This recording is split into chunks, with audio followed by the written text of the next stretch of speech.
Look at this, 1 p.m. I'm still in my freaking pajamas. That's how busy it is. I may be taking a 2-week break from Asshole Consulting just to catch up with all the other shit. I'm not in a good place. I know I look very charming and wonderful, and I totally have it together, but I'm just kind of like, little kid. Hello, Uncle Aaron. What the hell you want, kid? Like, oh, maybe I shouldn't have yelled at the 3-year-old child that wants to just hang out with me. They gravitate towards me. It's weird. Like, don't you see I'm an angry, pissed off middle-aged man? You wanna go play? All right, let's go play. The trick is Mario Brothers. If you were wondering, the trick is to like be a pro Mario Brothers and you just listen to them and you nod your head, and they don't speak English because they're not there at that age yet. And they blah, blah, blah, blah, blah. You nod your head and they do hand gestures. And you're like, okay, all right, then let's go and we'll go play. And that's how little kids are. Hey, asshole, in the year 2020 was one of the toughest but rewarding of my life.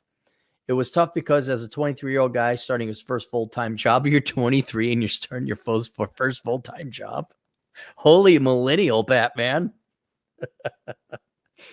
I'm surrounded by certain peers who aren't the same growing up mindset. I finished my MBA, passed my CPA. I think you mean your first like real job. You mean your post-college job. Okay, so you're your CPA. You're legit. And I'm sitting for CFA 1. Why are you doing the CFA? I'm not against you doing it, but that's a lot of work, man. What you're going to be fine with your CPA. You don't need your CFA. I mean, did you really have a hard on to become a corporate finance douche? Did you really want government bailout money the next time we bail out the bankers? What do you care about CFAs? Most of it's going to be replaced by software and algorithms pretty soon. I mean, there's not much to a CFA. I seeing the industry where it went. I was able to do this because of the excess spare time during quarantine and simply to stop hanging out with folk who like to get high and play video games 95% of their time. There you go. You decided that day I'm going to become a superior. I will be not a normie. I will not be a conformie, and I will not be an inferior. I will be a superior. You decided that you're not going to piss away your time anymore. Oh. They seem bitter at my success the few times I see them now and are jealous of the new experience I'm creating for myself. How do I deal with these jealous people? Thanks in advance. You leave them. You leave them. These are crabs in the bucket. I even asked you, I said, by chance, are you black or your friends black minority? Are we just talking you as trailer trash potheads? And he says, not black and white, grew up around some spoiled millennials whose fathers didn't keep them in check. Booty boo, bada ba. All right.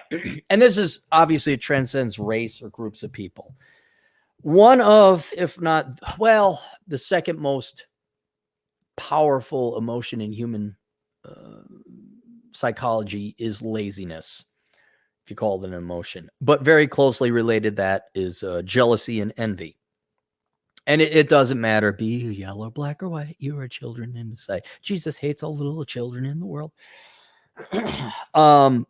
People are just going to be jealous because the vast majority of people, no matter what group, ethnicity, whatever, are lazy. And when someone dares to work harder than the average person, those people are such inferior, hypocritical pieces of fuck. They will come up with every reason and rationalization as to why you benefited unfairly because they have nothing else in their lives except for the fact that they were helpless. This is the best they could have done. And it was not their responsibility or their fault that their shitty situation has encumbered upon them. No, it was all outside of their fault. And anytime someone does better in the neighborhood, out of the group of friends, or works harder, you are taking a mirror and reminding them of the fact that they're just lazy fucks. That's it. And so, this is the crabs in the bucket, or you're an Oreo, or you're an Uncle Tom, or you think you're better than us. And I've had this happen to me as well with different people that I've known throughout my youth. Well, you think you're better than us. I was like, no. I don't think I'm better than you. I know I'm better than you because I worked harder than you. I sacrificed and didn't borrow money for a truck I couldn't fucking afford. I didn't impregnate a bunch of dumbass women and have a bunch of child support payments and then sat there as a 43-year-old fuck saying, oh, you think you're better than me? No, I know I'm better than you because I'm a better person. I made better decisions. Those better decisions makes a better person. The sacrifice, the doing without, and you've done that yourself. You went down the path. You got your CPA, you got your MBA. I don't know why you're saying for your CFA, but you're still doing that. You put in the extra time. These people didn't. They smoked pot and played video games. And you have to understand how nothing else in their life they have going on and how pathetic, sad creatures they are that they need to live in a world of delusion. They're all on drugs, essentially. A metaphorical drugs, except instead of heroin or pot or whatever it is, in the literal case, pot in some of those cases, but they're on the drug of lies. And the drug of lies is the most powerful drug ever because it makes you believe you're amazing and wonderful just the way nothing's your fault. You don't have any responsibility, right? And that forgives you and you're a good person. You can live with yourself. Because frankly, if most of these people ever were to factually acknowledge just what pieces of shit, degenerate pieces of parasitic douchebags they are, they'd either do one of two things. They say, wow, I got to change my life. Wow, I got some real issues. And that would take strength and courage. Or most of them just kill themselves. Because like, well, I'm such a piece of shit, degenerate douchebag. But none of them have a courage to do either. So they're going to live the lie. It's not, his name isn't Frank, but let's call him Frank. It's not your fault, Frank, that you worked harder and no, you just benefited unfairly. You think you're better than us? You should say, yeah, I am better than you. It's not an opinion. You're a pothead who stays at home, plays video games. I'm a CP fucking A. Yes, I am better than you. And that's not an opinion. It's not. Shove it right in their ass. But how you deal with it? How do I deal with these jealous people? You leave. You leave them. There's no reason to be with these inferior people. They're not good for you. This is a paradox I face a lot with the handful of, well, maybe a little bit more than a handful of young black men and the occasional black gal who want to do better for themselves. They're stereotypically born into ghetto ghetto trash. Okay. Single mom, shock of shocks. And they're within their community. And the young man or the young woman decides, I want to become, in your case, one was going to become a CPA. And I had two guys that were going to go into the military. And the amount of shit they got from their own people who should have been there just like, yeah, man, go to the military. Yeah, go get a CPA, make a lot of money. Go, yeah. Well, I hope you do good. Yeah, I'm going to follow up when I graduate. I'm going to do the same thing. Instead of that, they sit there and like, well, you think you're better than us? Literally. And this is one of the sad problems. It's one of the more tragic problems I face with my clients where it's like, wow, your own family is telling you like what you think you're better than us. Like how dare, I mean, think how bad that is that your family, but in your particular case, your group of friends are pissed off if you do well. Like, I'll give you another perfect example. I even got his book right here. Where is it? Okay, so this Hanyaker here, this guy, Rich Cooper, I don't know if you ever heard him. He wrote this book called The Unplugged Alpha. And we go back and forth. He outsells me like 5-1 because bigger audience. And he wrote a really good book. It is a really good book. And I always say, oh, look at you with your cheating Canadian algorithms. And it's because of your bald hair and da-da-da-da-da. But that's all fun and play. In the end, do you think I give a shit that Rich Cooper sells me 6-1? Hang on, is this? Wow, something's wrong.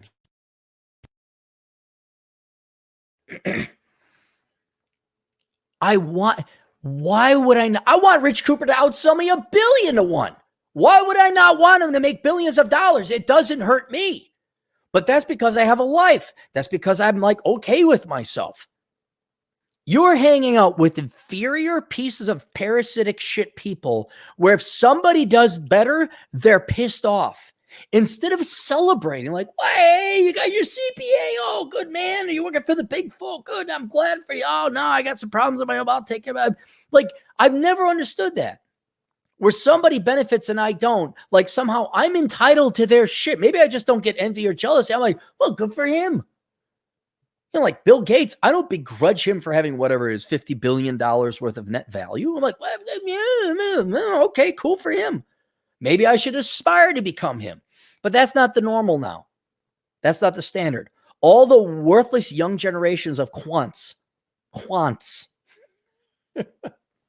are taught to be jealous and envious of other people who worked harder than them. That's it. It's simple rank, envy, jealousy, and greed. And you should leave these people. And it's hard. I understand. You know, like these probably were your buddies back in college. This is what you did back in the day. All right. You know, these are the friends you camaraderized with. All right.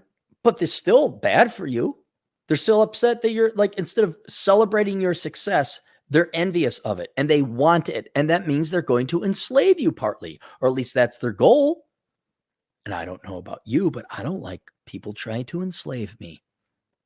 I don't like when people say, you owe me because you benefited unfairly, even though it was obviously the fact that you worked harder. And if at any point in time you think it's hard to walk away from your college friends, by the way, you're a young man, you're 23, you're never going to have these friends long-term anyway. They're going to go away anyway. So you could just walk out on them on that principle alone. But if you think that's hard to walk out on these people, imagine if it's your own freaking family, which unfortunately plagues many young black men and women today. Where your own fucking mom will do more than once. The mom was going to disown the son because he was going to leave and go off to college or the military. How dare you improve yourself? And she lose fucking Section 8 housing because there'd be less heads in that household. All right. Now imagine you just have a bunch of pothead douchebags for friends. You can leave at any time. Imagine having to leave your mom. I could leave. I can walk out on both because both people are pieces of shit. I do not discern or delineate between blood and water, right? But most people are human. Imagine what it's like your entire life being brought up in poverty. You are completely dependent upon your mom because she gets the government cheese. And then you're like, well, I kind of want to improve myself. A teacher or whatever told me I should look into the ROTC. And maybe I'm like, if you leave me, and then like you got to undo 17 years of your conditioning with your mom because you find out ultimately she just only had you for the fucking money. And she doesn't want you to improve yourself or leave the home because she'd lose out on Section 8 money. If you think you walking away from your pothead friends is challenging and a costly experience, just try to associate with your fellow black man. Well, maybe not your fellow black man, but our camaraderie fellow black men whose moms love their fucking government checks more than they love their own goddamn children. And you'll see how petty and fucking worthless these people are with, you know, oh, they're jealous that you got your CPA. Get new friends. That's it.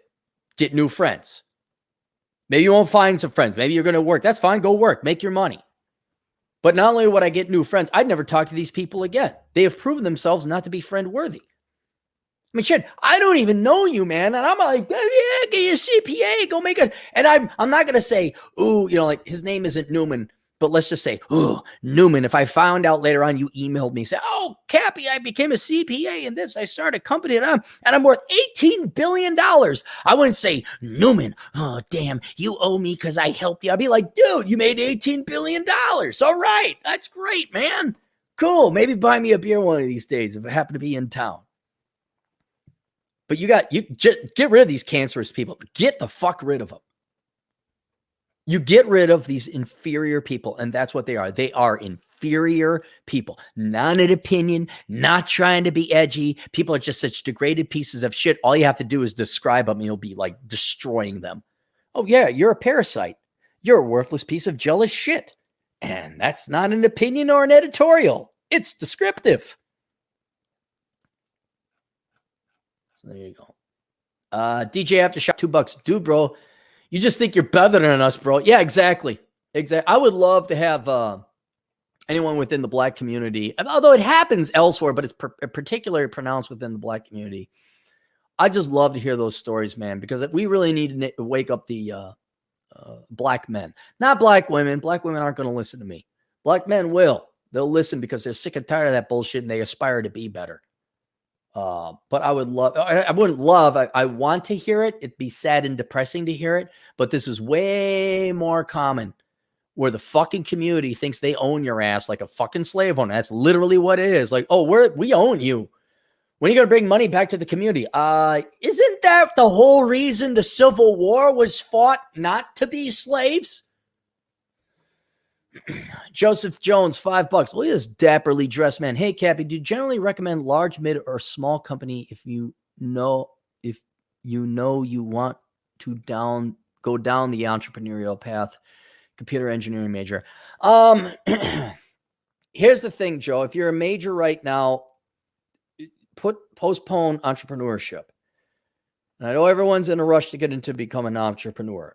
You need to work in your industry, in your specialty, and you've put a lot of effort into that computer engineering major. I would, one, take advantage of whoever pays you the most and is a reliable employer. I would not. If it's a small company, all right, are they stable in terms of finances? Or is it some startup company like, hey, you can get, if they ever say you can start at the ground level, we'll pay you in equity, fucking leave that cancerous piece of shit right there. And then obviously go work for a larger corporation like Google or whatever.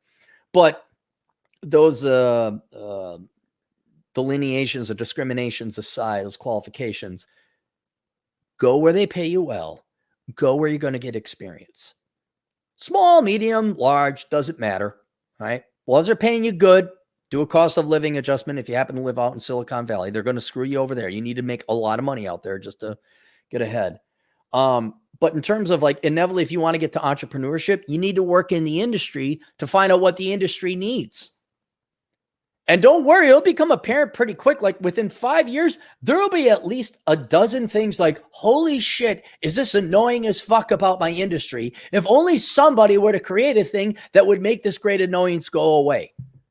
Or a more optimistic thing. Oh, there's this great opportunity for this software, this program or whatever that a lot of people think about it, but no one has the time. That's the thing, Joe. No one has the time. This is where success does not come from a 40-hour work week. We're like, okay, I identified this need within the industry that I've been working at for 5 to 10 years. All my other colleagues have identified the need, but they're all too damn busy to actually go and do something fucking about it. And if you are willing to put in like, you know what, every night, 2 hours a day, I'm going to work on this project, and you bang it out, all of a sudden you're the next Bill Gates with an operating system that IBM didn't want. Or you're the Walton brothers who said, I got this idea for a big realtor store that Coast to Coast and Ben Franklin dime stores shot down, which, by the way, I don't know if you knew this. They're gone now. You have to work in the industry. And then it will become much more apparent what your entrepreneurial opportunities are, the more experience you get in and the more familiar you become with that industry. But this bullshit, I graduate from college and I start a business. No, unless you're like a weird, true freak of nature, like Bill Gates, like I got an idea for an operating system, by the way, who had a pretty well-off to do dad and a dad that highly invested in him. Same thing with not computers, but to show you the same thing, like if fathers invest in their children, what can happen? Golf guy, why can't I remember? Tiger Woods. Dad, we don't all get those dads. Okay. So we got to go and work in industry and have like experience, and we got to pay attention. Oh yeah, that is really annoying as hell. And you don't tell your boss, you don't say, I got an idea, guys. Let me try this while on company time. You shut the fuck up about it. You go back home. You set up an LLC in New Mexico or Delaware where you can't be tracked. And then you create your own little business. And that way your company can't say, well, you did this on company time. Well, you're like, well, I don't know what you're talking about because I don't own that corporation. Nobody knows what that corporation, who owns it. All I know is I'm getting a buku ton of money coming in. Not from that corporation, though. So, yeah, go work industry. And here's another thing, Joe. Be prepared for the day that maybe you make enough. You could be doing very well in corporate America. And all of a sudden you're making $250,000 a year. And then you got a philosophical question. Well, should you even bother going into business? You know, keep that. I know you want to do entrepreneurship, Sometime life don't pay it. I want to do the opposite. I just want to be a corporate man. No, they forced me into entrepreneurship. Could be the opposite for you. So, play it by ear. Take some time, relax, enjoy. You don't have to go to school all the time. Gilbert Villanos. Notice the two L's. I know it's the Y. That's the Llanos. It's not Villanos. Listening to Cappy and Dave Goggins has changed my life. Lost 100 pounds. All right. Is save enough FU money to quit my job any moment I want. Hey, that's great, Gilbert. You email me some. Look at him. Like he's all trim and thin. Look at that. You should send some before and after pictures there, Gilbert. That'd be pretty cool to see. David Frost, $5. Those who are bitter and envious of other successes are losers. Yes, and they're not. We have to use the word inferior. You're not as good as us. You're not. This isn't a discrimination. This is just some people work hard. Some people are lazy, degenerate fucks. And those who work hard and aren't parasitic are superior people. Morally, ethically, factually, financially, mathematically, physically. If you're part of the 1099 superior race, you're part of the STEM club, you're part of the workers, the producers of society, you have every right to celebrate your superiority. Absolutely every right.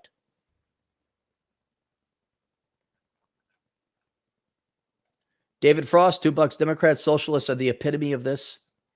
Probably, Well, the Democratic Socialists, to show you how just pathetic and intellectually weak they are. Basically, the Democrats, socialists in general, is we want to steal other people's shit. That's it. That's all it is.